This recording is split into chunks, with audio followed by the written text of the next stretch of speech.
Hello friends, I am professor Rakesh Aswani. Study tips channel में आप सभी का स्वागत करता हूं।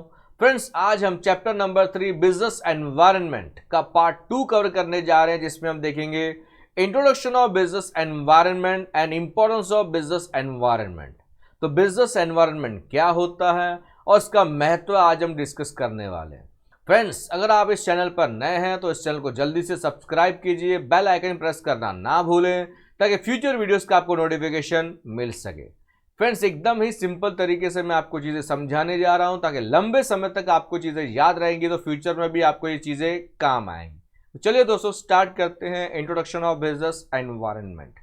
स्क्रीन पे जैसे आप देख रहे हैं, बिजनेस और एनवायरनमेंट दो अलग अलग शब्द हैं, आपने ऑलरेडी सुना रहेगा। जैसे बिजनेस इकोनॉमिक एक्टिविटी, हम पैसे के लिए काम करते हैं in order to earn profit, profit कमाने के लिए हम बिजनेस करते हैं, बराबर है।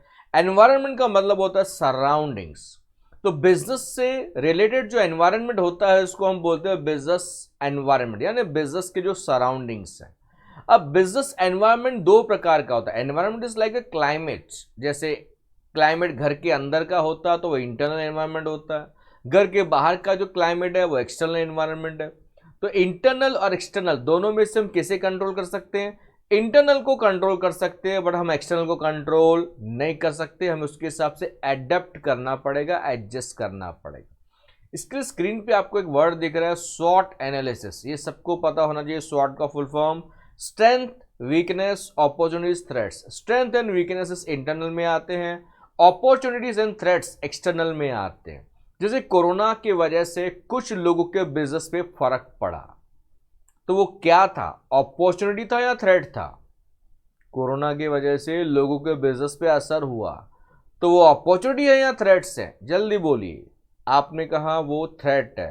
ये अधूरा, पार्शियली राइट आंसर है। कुछ लोगों के लिए वो अपॉर्चुनिटी था। कुछ लोग लॉकडाउन में अमीर हो गए। अंबानी, अदानी नाम सुना रहेगा। अमेजॉन ने अच्छा बिजनेस किया है। तो कुछ लोगों के, इवन मेडिकल से कनेक्टेड लोग, एक एम्बुलेंस वाला व्यक्ति पेशेंट को खाली हॉस्पिटल तक पहुंचाने के लिए हजारों रुपए ले रहा है। आप सोचिए, महीने के 2-2, 3-3 लाख रुपए एक एम्बुलेंस वाला व्यक्ति कमा रहा है। सोचने वाली बात है। लॉटरी लग गई कुछ लोगों की। तो ये कुछ लोगों के लिए अपॉर्चुनिटी है, जिनको मौका मिला, चौका मार के पैसा कमा रहे हैं।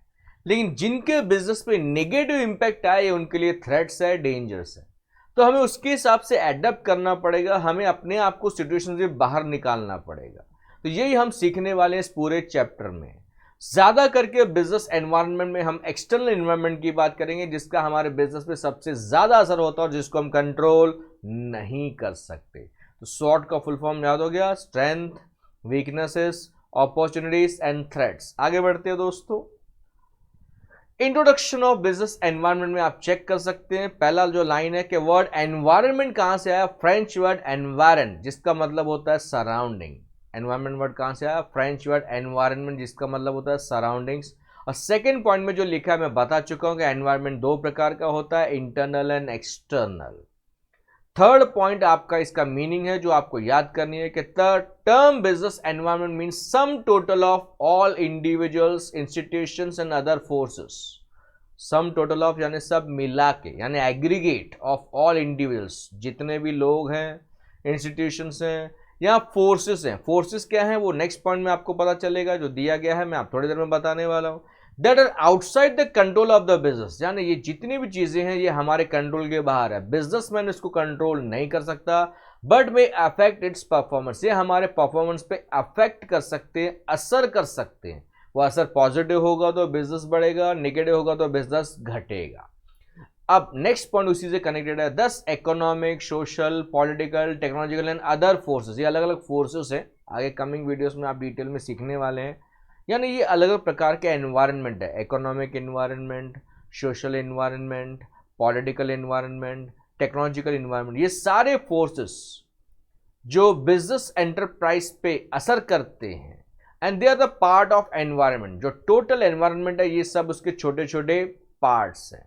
Next point is, last point is, success of every business depends on adapting itself to the changing environment. किसी भी बिजनेस का सक्सेस डिपेंड करता है कि आप एनवायरनमेंट के हिसाब से कैसे एडजस्ट कर लेते हो। जैसे लॉकडाउन लगने के बाद लोगों ने अपने बिजनेस करने के तरीके में कुछ लोगों ने चेंजेस लाया, कैसे ऑनलाइन बिजनेस करना है, कैसे ऑनलाइन ऑर्डर्स लेने हैं, कैसे ऑनलाइन पेमेंट रिसीव करनी है। उन्होंने अपग्रेड किया और उनको सक्सेस मिल रहा है, उनको बेनिफिट मिल रहा है। आगे बढ़े दोस्तों, ये डेफिनेशन है, चीजें वही है, सिर्फ कहने का तरीका अलग है। बेयर्ड ओ व्हीलर क्या कहते हैं?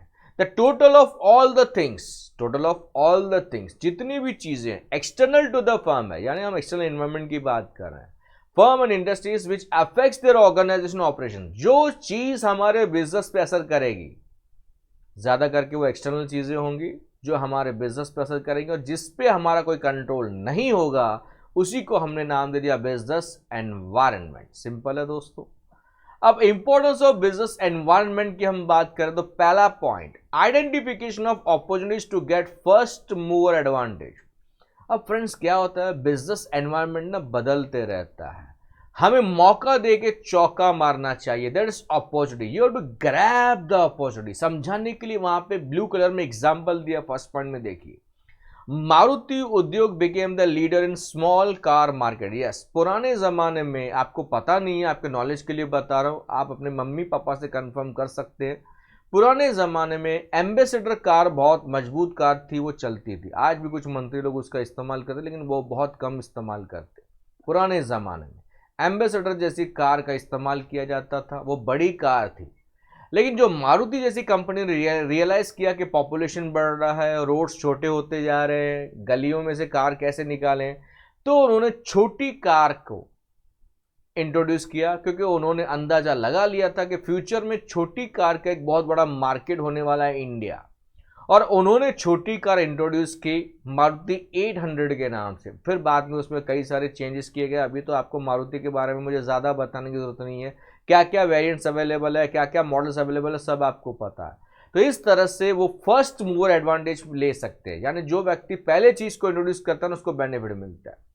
रिलायंस जियो की बात करें तो उन्होंने भी फर्स्ट मूवर एडवांटेज लिया, सबको पहले इंटरनेट जो है कॉलिंग फ्री करके दिया, सिर्फ इंटरनेट का पैक का पैसा ले रहे, तो उनको ये बेनिफिट मिला। उसको देखा देखिए आज हर कंपनी वही कर रही है कि कॉलिंग फ्री है, इंटरनेट का पैसा दो, बराबर है। तो जो फर्स्ट मूवर होता है, यानी जो सबसे पहले चीज़ें को इंट्रोड्यूस करता है ना, उसको मार्केट का लीडर माना जाता है, और उसको मार्केट पे होल्ड करने में, कब्जा करने में बहुत आसानी होती है। तो बड़ी बड़ी कंपनियां मौका ढूंढते हैं, मौके तराशते हैं एनवायरनमेंट में, और मौके ढूंढने पड़ते, मौके घर बैठे नहीं मिलते दोस्तों।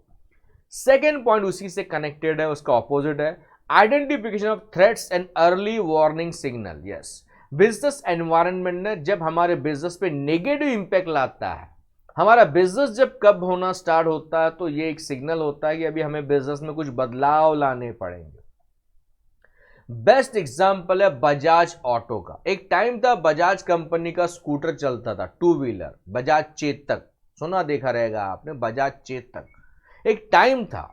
लेकिन धीरे धीरे जैसे होंडा जैसी कंपनी जब मार्केट में आई, तो उसका स्कूटीज लोगों को ज्यादा पसंद आने लगा, स्कूटर की जगह स्कूटी ने ले ली। तो अब बिजनेस बजाज का डाउन होने लगा, तो उन्होंने फिर अपनी बाइक्स पे ध्यान दिया, टू व्हीलर को उन्होंने इंट्रोड्यूस किया। Bajaj Pulsar is one of the best example, उसके कई सारे वेरिएंट्स मार्केट में अवेलेबल है, नए नए मॉडल्स उन्होंने लॉन्च करते गए, उसको बार बार अपग्रेड करते रहे, और अभी भी वो बिजनेस में टिके हुए। तो हमें ये पता चल जाता है एनवायरनमेंट से कि क्या हमारे लिए खतरा है। जब कोई कॉम्पिटिटर, कोई कंपनी, कोई इंस्टीट्यूशन सामने कॉम्पिटिशन में आ जाता है और उसकी वजह से हमारे बिजनेस पे असर पड़ता है, तो वो थ्रेट है, और वो ये वार्निंग सिग्नल है कि अगर हमने जल्दी से अपग्रेड नहीं किया, हमने जल्दी से इसका सॉल्यूशन नहीं निकाला, तो हमें बोरिया बिस्तर बांध के गायब होना पड़ेगा। आज मार्केट से स्कूटर गायब हो चुकी है, लेकिन उनके बाइक्स आज भी चल रहे हैं। Third point is helps in tapping useful resources, यानी business environment makes available resources such as capital, labour, machine, ये सब हमारे साधन है। हम बिजनेस में कैपिटल का इस्तेमाल करते हैं, लेबर यानी एम्प्लॉयज का इस्तेमाल करते हैं, मशीन का, रॉ मटेरियल का, इसका हमने सही इस्तेमाल करना है। तो हमें पता होना चाहिए कि कहाँ पे क्या क्या रिसोर्सेज अवेलेबल है, और हमने उसका बेस्ट यूज़ करना है। कहाँ से रॉ मटेरियल सस्ता मिलेगा, कहाँ से लेबर सस्ता मिलेगा, हमें ये सारी चीज़ें पता होनी चाहिए। अगर हमें एनवायरनमेंट का नॉलेज होगा, हमें रिसोर्सेज का अच्छा नॉलेज होगा, तो हमें बिजनेस करने में, अच्छा प्रॉफिट अर्न करने में आसानी होगी। तभी तो हम सस्ता और अच्छा दे पाएंगे ना पब्लिक को, कंपटीशन फेस कर पाएंगे। Next is helping in coping, यानी adjusting with the rapid changes. Coping with rapid change का मतलब होता है एडजस्ट करना रैपिड चेंज। अब बिजनेस एनवायरनमेंट डायनामिक है, डायनामिक यानी बहुत जल्दी जल्दी उसमें चेंजेस आ रहे हैं।